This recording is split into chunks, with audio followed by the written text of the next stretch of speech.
Ibu, Bapak, Saudari, dan Saudara yang terkasih di dalam Tuhan, kembali kita berjumpa di dalam Renungan Mingguan hari Jumat tanggal 7 Oktober 2022. Kita akan bersama merenungkan sebuah tema, yaitu bersehati di tengah persoalan. Sebelum kita merenungkan sabdanya, mari kita bersama berdoa memohon pimpinan dan kekuatan dari Tuhan. Mari kita berdoa. Kami bersyukur Tuhan untuk segala sesuatu yang boleh kami rasakan dan kami terima dalam kehidupan kami. Dan dalam segala syukur itu bersama kami hendak merenungkan sabda-Mu, mendasari kehidupan kami dengan firman-Mu. Berkatilah kami Tuhan di dalam merenungkannya, berkatilah kami di dalam menelaah setiap kehendak-Mu atas hidup kami. Sehingga dengan kekuatan-Mu lah, dengan Roh-Mu yang kuduslah, kami boleh Engkau mampukan untuk dapat melakukan firman-Mu itu dalam kehidupan kami sehari-hari. Mampukanlah kami Tuhan, berkatilah kami. Di dalam nama Kristus Yesus, kami berdoa dan bersyukur. Haleluya, amin. Sabda Tuhan yang akan kita renungkan bersama pada saat ini, tertulis di dalam surat 2 Timotius pasalnya yang kedua. 2 Timotius pasal yang kedua, ayat 1 sampai dengan ayat yang ke-7. 2 Timotius pasal 2 ayat 1 sampai dengan ayat yang ke-7 yang demikian sabda Tuhan. Sebab itu hai anakku, jadilah kuat oleh kasih karunia dalam Kristus Yesus. Apa yang telah engkau dengar daripadaku di depan banyak saksi, percayakanlah itu kepada orang-orang yang dapat dipercayai, yang juga cakap mengajar orang lain. Ikutlah menderita sebagai seorang prajurit yang baik bagi Kristus Yesus. Seorang prajurit yang sedang berjuang tidak memusingkan dirinya dengan soal-soal penghidupannya, supaya dengan demikian ia berkenan kepada komandannya. Seorang olahragawan hanya dapat memperoleh mahkota sebagai juara apabila ia bertanding menurut peraturan-peraturan olahraga.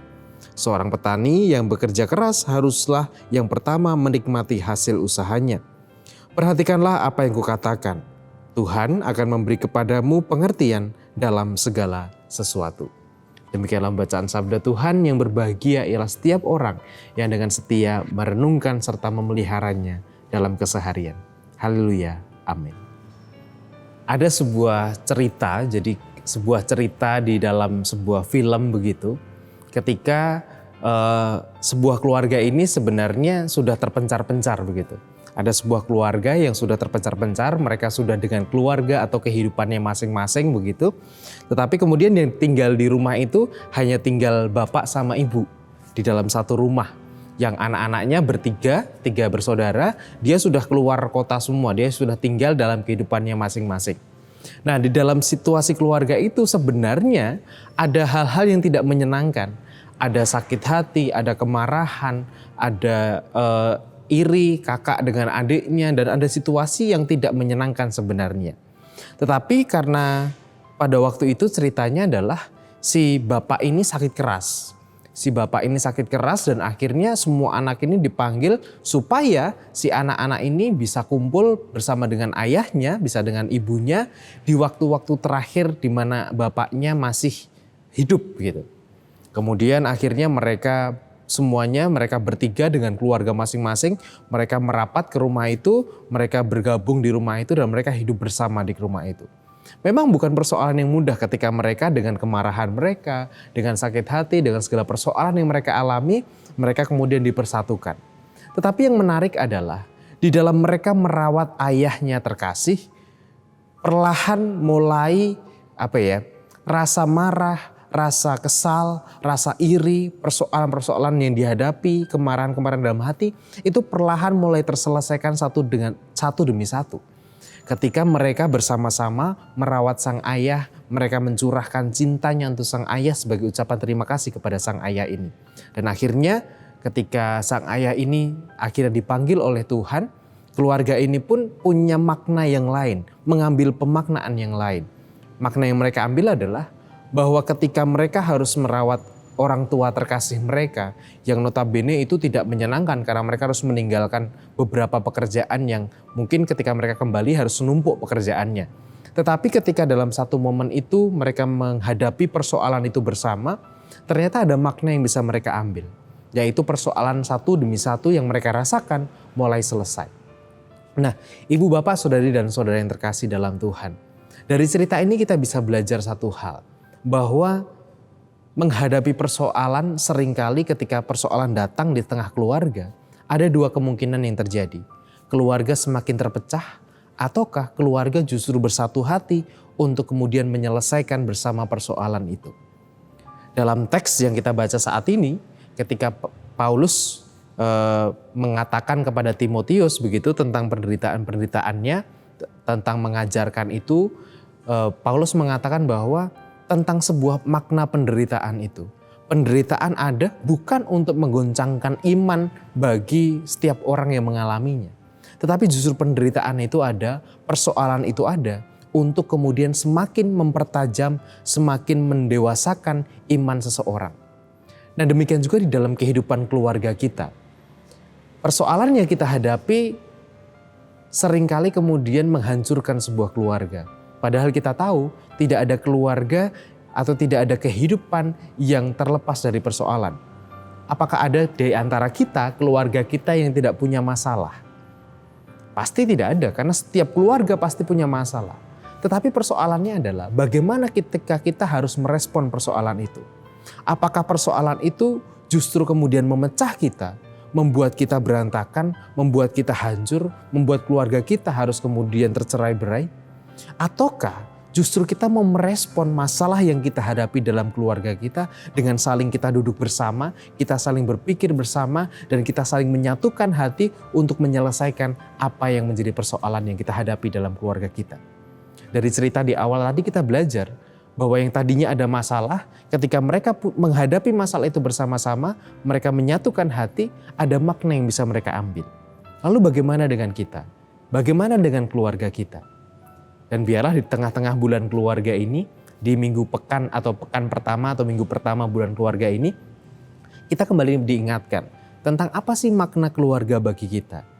Ketika persoalan muncul dan keluarga kita dengan mudahnya kemudian membiarkan keluarga kita, atau dengan ketika masalah muncul, kita hanya dengan emosi kita meresponnya, hanya dengan amarah kita meresponnya, dan akhirnya kemudian semua orang menjadi sangat emosi dalam keluarga itu.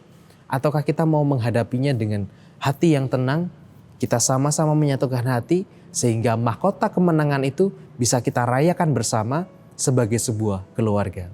Pilihan mana yang mau kita ambil? Tuhan memberkati. Amin. Marilah saat ini kita berdoa, menyerahkan setiap syukur dan syafat kita kepada Tuhan. Mari kita berdoa. Kami sungguh bersyukur Tuhan, ketika kami Engkau anugerahi keluarga yang luar biasa. Orang-orang yang begitu hebat, orang-orang yang begitu mengasihi dan mencintai kami. Dan di tengah-tengah kami menghayati makna keluarga di bulan ini, kami bersyukur Engkau ingatkan kami bahwa setiap persoalan yang kami hadapi di tengah-tengah keluarga sudah selayaknya bukan menjadi sarana untuk memecah kami, bukan menjadi sarana, menjadi alat untuk menghancurkan keluarga kami. Tetapi itu justru menjadi satu sarana untuk kami dapat menyatukan hati kami bersama-sama menyelesaikan persoalan itu, dan pada akhirnya kami boleh bersama merayakan mahkota kemenangan kami sebagai keluarga. Tolonglah kami Tuhan dalam menghayati kehidupan kami bersama dengan keluarga. Dan tolonglah kami untuk kami dapat tetap menyatukan hati kami. Kami dapat bersehati di tengah-tengah pergumulan yang kami rasakan dalam keluarga kami masing-masing. Dan saat ini Tuhan, kami secara khusus juga berdoa untuk saudara-saudara kami yang sedang berjuang juga dengan proses pemulihan kesehatannya. Kami berdoa untuk Bapak dan Ibu Priyono, Ibu Ami Birowo, anak Amoresa, Ibu Sri Utami Suprapto, Bapak Ngatimin, Bapak Budiandono, Bapak Cahyo Muntati, Bapak Bilson Siagian, Bapak Saharun, Bapak Siswo Prayitno, Bapak Warsito Utomo, Ibu Endang Joko Triyono, Bapak Prayitno Hadi. Kiranya Tuhan memberkati seluruh saudara-saudara kami ini Tuhan, dengan cinta kasih Tuhan, dengan semangat yang dari Engkau, supaya mereka dapat menyelesaikan setiap proses pemulihan kesehatannya, dan mereka boleh tetap menjalaninya dengan berkat dan semangat yang dari-Mu. Juga kami berdoa Tuhan untuk orang tua kami, dimanapun mereka berada, Secara khusus kami berdoa untuk Ibu Rosmiati Buyung, Ibu Sarno, Ibu Tugedah Sariman, Ibu Suparmo, Ibu Rosmiati Suhardi, Ibu Merjangkung, Ibu Endang Karno, Ibu Joyo Pawiro, Ibu Kon Mariatin Subardi, Bapak Sadel Paulus, Bapak Christian Dauribu, Bapak Elias Sariman, Bapak dan Ibu Sunarto Saputro, Bapak Repin Sukarsono, Ibu Mardi Utomo, Ibu Yatmiartini Rosti, Bapak Suprapto, Ibu Suwarsi Rahayu, dan juga orang tua kami yang lain Tuhan, yang saat ini bersama dengan kami ataupun juga yang berada atau tinggal jauh dengan kami. Kami berdoa untuk mereka semuanya, kiranya Engkau yang hadir melawat setiap kehidupan mereka, menghadirkan sukacita, menghadirkan kebahagiaan dan kedamaian atas mereka Bapa. Juga Tuhan, secara khusus pada saat ini kami menyerahkan saudara kami terkasih Bapak Wahyu Widarto beserta dengan seluruh keluarga besar, di mana saat ini beliau bersekeluarga sedang merasakan duka. Oleh karena kemarin Ibu terkasih dari Ibu Yanti telah Engkau panggil menghadap Engkau di surga. Kiranya Tuhan memberkati keluarga ini, Tuhan yang menghadirkan penghiburan di tengah duka mereka, menghadirkan setiap kekuatan di tengah kerapuhan mereka, sehingga mereka boleh tetap menjalani kehidupan mereka dengan tetap berpegang dan bersehati di tengah-tengah keluarga mereka untuk saling menghibur dan menguatkan. Kiranya Engkau yang memberikan berkat dan rahmat-Mu atas keluarga besar Bapak Wahyu Widarto. Kami menyerahkan Tuhan seluruh hidup kami menyerahkan seluruh pergumulan kami kepadamu, dan biarlah kami boleh Engkau mampukan di dalam menghadapi setiap pergumulan kami, dan kami boleh menyatukan hati sebagai keluarga di dalam menghadapinya. Di dalam nama Kristus kami serahkan seluruh doa dan kehidupan kami. Amin.